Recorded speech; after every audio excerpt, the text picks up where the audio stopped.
Right, so a little side project while we're sitting here in the water. We've still got plenty of stuff to do, so there's still plenty of boat maintenance and finishing up jobs. So one of the things we wanted to do on this hardtop was actually turn it into a water catchment system. So today's project is to actually do that.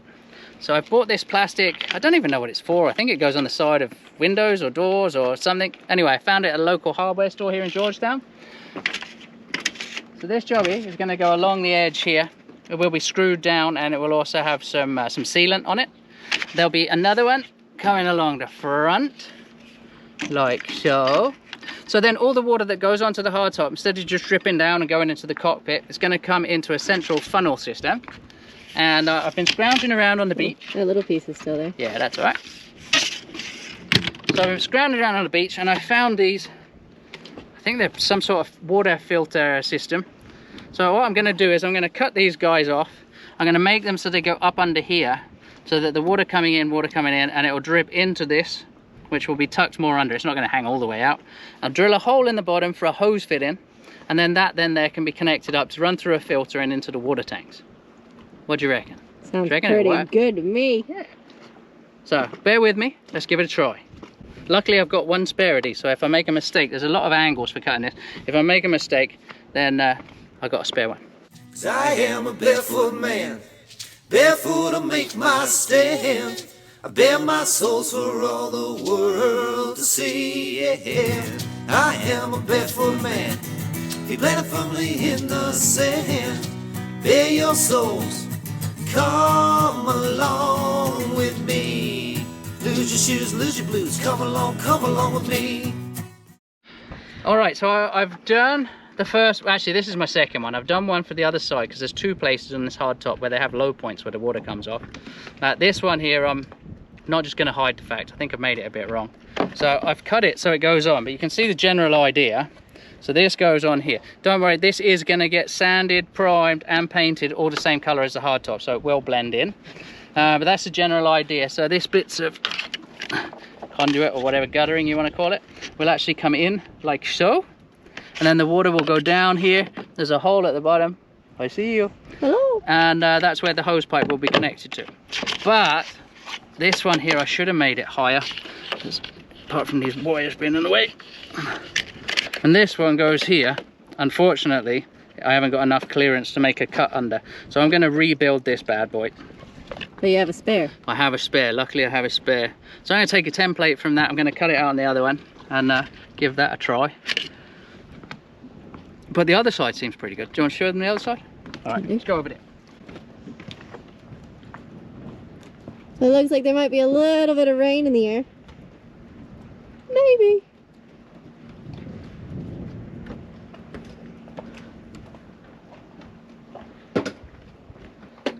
Alrighty, so this end, as you can see, the guttering's on. I haven't done any of the sealing yet because I'm going to take these to the beach, give them a sand so they're ready for primer. And I'm just lining everything up at the moment. I haven't put any sealant under anything. But this is the catchment system with a little hosey part there as well. Comes off the bottom. It needs to be sealed along and put on. But that's the general idea. I'm actually going to make a little lid as well that goes on the top of each one just to keep them closed so you don't see all the innards. But I think that's going to work out pretty good.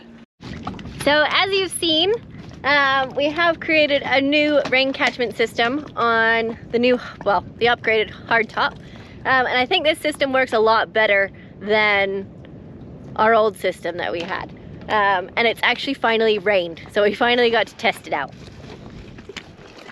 How much water did we get? It didn't even rain for that long.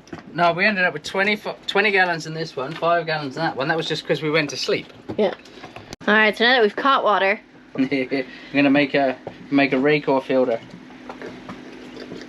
Yeah, because what we never had a filter on before when we used to. Well, no, because we normally pump from the bladder, and the bladder we know is clean and clear. It's got nothing in it. No, but on the old rain catchment system, we never had a filter. No, that we didn't have a filter on at all. But this time we want to put a filter on, and it's just in case we do let the water run. Sorry, I'm trying to do this and talk. I'll let Erica talk. Let me do some sniffing. so we do typically let the water run for a little bit before going into the tanks, just to clear off any dirt, bird poo, any of that kind of stuff. So when it's a really heavy downpour, we let it rain for what, 5-10 minutes before 5-10 we minutes. put it into the tank. Or if it was particularly dirty, we would actually clean the solar panels and let that run off as well. But there is actually one thing with this new design that we've done. You can have a little look with this cup up here. The new design here, they're not actually finished. I haven't done the priming and the painting. These are supposed to blend in, but we've shown you these guys. So this basically works as a sediment trap as well. So if there was a bit of Sahara dust or something that was on the panels, it will come down into this cup, and then it will sit. There's an inch of water in here which doesn't go over. This part here is about an inch higher. So anything heavy particle wise, so sand, dust, Sahara dust, that sort of stuff, actually collects in the bottom, and it has to go over an inch before it flows and down into the pipe. So it's like a sediment catchment. But for the likes of today, we want to empty out these barrels, and there was a couple of flies that went inside, and we don't want flies going, or we don't want going through the pump. Erica doesn't like flies very much anyway. No. So what we're doing is we're making a little, we've got our Jabsco pump here, and these things come with different parts and accessories. So there is a filtration, like little mesh here, but we've decided just to Make it even better. make it that much better by adding a no-seum screen in there as well, so it screens out even smaller particles. I mean, it's not going to work as a Raycor filter or a charcoal filter, but we have one of those under the sink anyway, and the water is pretty clean. We just don't want any bugs going through. So add this in there like so, and this one goes on the pump. Let me just think here. This one comes from the water supply, so that goes in there, locks. This is the pipe which then goes out to the tank. This is the pipe which sucks up from the barrel. So we are good to go. Should we get these 25? Yeah, we got 25 gallons last night, didn't we? Let's get it in the tank. All right, so I've got the pump set up. It's got a filter on this end, which is the suction end. So if I pop that down in here, which is our rain catchment barrel, this is just a simple, so I've made this up. It's just a standard pressure pump that we use for fresh water on the boat with a breaker on it and a 12 volt. So this cable is just plugged into a cigarette lighter. We made the cable long enough so we can have it anywhere on the boat, and literally push that button. Sometimes it works. There you go. That's going to suck the water out of this barrel through the filter, running up this hose. Where's that going? Into the boat. Straight into the tank.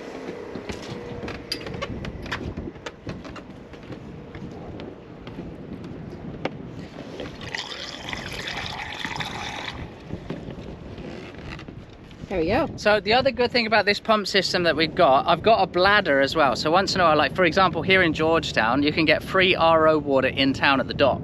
So I've got a bladder, a water bladder, which I can take there in the dinghy, fill it up with the hose for free, bring it back, and I'll just park the, I'll tell you what, I'm gonna go there tomorrow anyway. I'll take you with me when we fill it up, and we'll show you how we do it on the bladder. There's lots of ways we actually get water. So one, we've got the water maker, but while we're in places like here in Georgetown, we actually have access to free water, which is RO water supplied by Exuma Market, which is actually, this is the back side of it. This is a dinghy dock that they put in. So with the fact that they have free RO water for us here, and we've learned from other cruisers over the years, it's something called a water bladder. So this bladder here actually holds 40 gallons. All I need to do, pull up to the tap, put the hose in, and fill this bad boy up with 40 gallons. And we'll show you when we get back to the boat, but we have a pump system to pump this straight into the tanks. So instead of putting wear and tear on the water maker, I say wear and tear, to be honest, it's not a very good water maker. We've got a few problems with it. It does work, but we'd rather not have to use it. So we use this while we're here, and it suffices very, very well. So it's a good little system.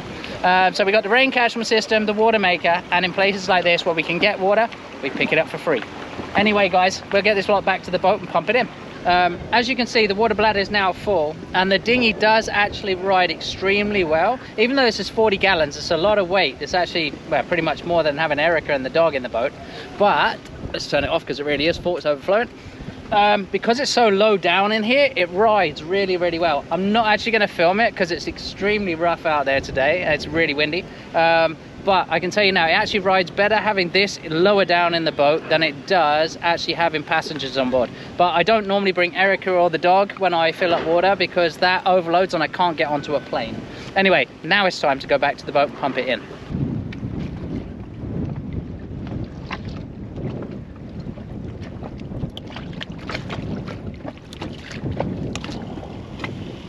Perfect. Perfect. Pumping. So I didn't get that wet.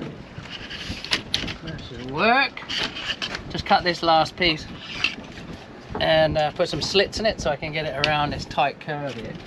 That should be pretty good, but I've still got to cut out in the pot here. I didn't actually cut a hole. There should be a hole here for it. No! I didn't cut it, so I'm gonna have to deal with that now. But anyway, that shouldn't take too long. Now we can prime and paint. Prime and paint once we get this on. We've switched modes to hot glue. Yeah. Well, just to get it on temporary, I'm gonna put some screws and some other caulking bits on it, but to get it in place, the hot glue gun actually works pretty damn well. Well, you left this one to the last because it's a pain in the ass. Well, not really that. It was also, I remember I ran out of this material. Oh, right. We had So to I run had to to get run more. to get more from the hardware store. So, get this baby glued up. All right, all taped up, ready for some caulking.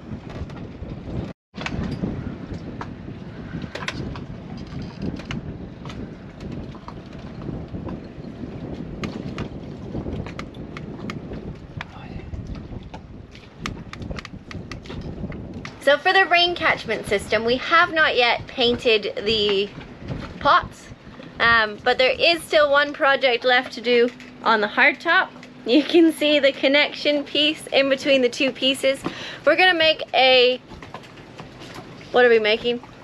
Like a, It's like a ceiling panel, if you will. 1 foot wide by 11 foot long ceiling panel with down lights and LED lights behind it for, like these ones that we've got here, just for a little bit of a glow, and some spotlights, because we have found at night time, because I didn't put any spotlights in the hardtop itself, it actually can get pretty dark out here with just the little LEDs on. So we're gonna add that into the strip, which covers the join, so everything's good, and that will also hide up a bit more cabling as well. Yeah, so when we do that project, we will have to get the primer out so we can prime the piece that makes the ceiling panel for there. And then we'll have to do a final coat of paint on the underside of the hardtop. So we're gonna. We don't want to start on any painting jobs really today or the next couple of days, because we are due for some really crappy weather. Yeah. So we don't really want to get all the paint gear out and then have to stop halfway through it. So we'll save that for what, maybe next week or the week after. but then we'll be able to paint these guys at the same time as we paint the underside. Of the hardtop, and we'll be able to save some rollers as well. Use the same roller for all the primer, the same roller for all the topside paint as well. So kill two birds with one stone. 'Cause I am a barefoot man, barefoot to make my stand. I bare my souls for all the world to see. Yeah, I am a barefoot man, feet planted firmly in the sand. Bare your souls, come along with me. Lose your shoes, lose your blues, come along with me.